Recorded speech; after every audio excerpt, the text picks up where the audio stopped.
নমস্কার বন্ধুরা, আশা করছি সবাই ভালো আছো, সুস্থ আছো। চলে আসলাম আবার নতুন ভিডিও নিয়ে, নতুন ব্লগে। অনেকদিন থেকে তোমাদের সাথে বাড়ির ব্লগ শেয়ার করা হয় না, তার জন্য নিয়ে আসলাম নতুন ব্লগে। তো আজকে মা কী রান্না করছে সেটাই তোমাদের সাথে শেয়ার করব। তো দেখতে থাকো পুরো ভিডিওটা লাস্ট পর্যন্ত।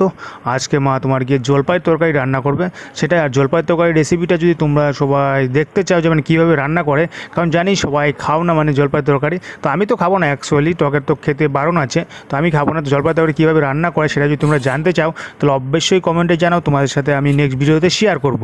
তো দেখতে পাচ্ছ মা সবজি কাটছে, লাউ কেটে নিচ্ছে। এখন কিনা সবজি এখন, কারণ গাছে সেরকম নেই, আর লাউটা ধরেনি এখনও, গাছ গেড়েছে মানে এখন ধরেনি। কারণ গ্রামে এটাই সুবিধা যে মানে সবজি কিনতে হয় না বেশি, তো লাউটা তো এখন বর্তমানে হয়নি, তার জন্য কিনে নিয়ে আসছে। আর এদিকে মূলো টুলো ছিল, মূলো টুলো জমিরই আছে, ওই সবই দিয়েই তোমার গিয়ে রান্না করছে, একটা চচ্চড়ি করবে। আর বাবা গিয়েছিল মাছ মারতে, দেখতে পাচ্ছ নদীতে মাছ মেরে নিয়ে আসছে, পুঁটি মাছ আর কাঁকড়া ছিল মনে কয়েকটা, কাঁকড়া ধরে নিয়ে আসছে।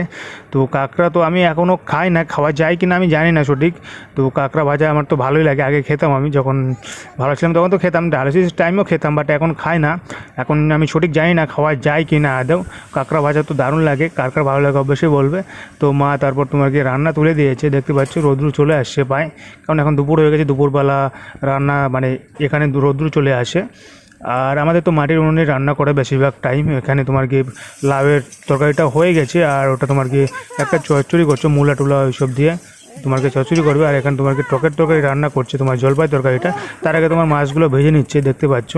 কারণ পুঁটি মাছ ছিল, অনেকগুলো মাছ পেয়েছিল মোটামুটি ভালোই, পুঁটি মাছ আর কাঁকড়া ভাজা মানে ভেজে নিচ্ছে এটা। তো আমি তো কাঁকড়া এখনও খাই না, এখন খাইনি, এখন খাওয়া যায়নি কিনা আমিও সঠিক জানি না অ্যাকচুয়ালি, ট্রান্সপ্লান্টের পরে খাওয়া যায় কি না।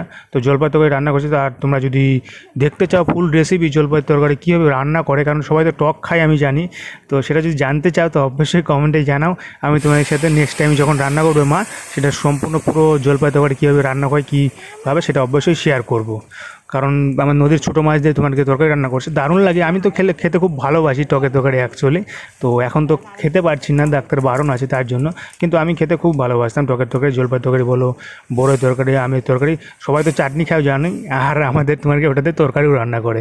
তো এখানে রান্না হয়ে গেছে মায়ের সবে। তো আমি এখন যাবো চান করতে, চান টান করতে গেলাম, চান টান করে এসে ফ্রেশ হয়ে তোমার গিয়ে এখন খাবার নিয়ে চলে আসে। এখন 2টা মজা বাজে সামথিং এরকমটা আমি খাওয়া হয় আমার দুপুরের টাইম 2টো ওরকমই। আর আমাকে দিয়েছে শুধু ওই মাছ ভাজা ছিল, একটু পুঁটি মাছ ভাজা ছিল, মাছ ভাজা, আর একটা চচ্চড়ি আছে মাছ দিয়ে, সব পুঁটি মাছ দিয়ে, নদীর মাছ দিয়ে সব কিছু, অ্যাকচুয়ালি ছোটো মাছ দিয়ে। আর ছোটো মাছ আমি খেতে ভালোবাসি, আমরা প্রবলেম নেই। আর ওদিকে লাউ দিয়ে একটা তরকারি করেছে তোমাকে, মাছ দিয়ে, ছোটো মাছ দিয়ে সব কিছু সম্পূর্ণ, কারণ ভালোই মাছ পেয়েছি, এখন মাছ ভালোই উঠছে। বাবা যাচ্ছে মাছ মারতে গিয়েছিল, আগে তো আমি যেতাম বা যখন ভালো ছিলাম তখন, বাট এখন তো সেটা সম্ভব নয়। তো সেটাই আর যাওয়া হয় না মাছ টাছ মারা। মাছ মারতেও ইচ্ছে করে, ভালোই লাগে মাছ মারতে নদীতে, বুঝতে পারো।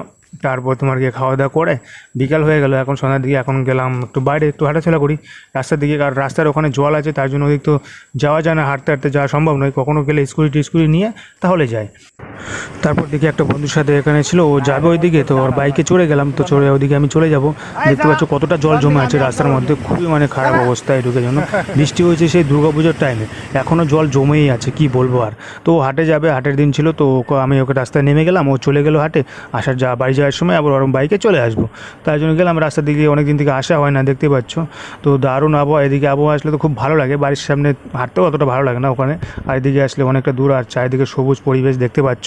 তো গ্রামের পরিবেশ তো মানে বুঝতেই পারো, তো দারুণ লাগে। তো এখানে মাস্ক পরারও প্রয়োজন হয় না, সকালেও তো আসা হয় না, সকালে আসলে তো আরও ভালো, কারণ মাস্ক পরতে হয় না, বিন্দাস। হাটের দিনে হলে একটু মানুষ যাতায়াত করে, তবু সেরকম মানুষ যাতায়াত করে না, দেখতে পাচ্ছ ফাঁকা।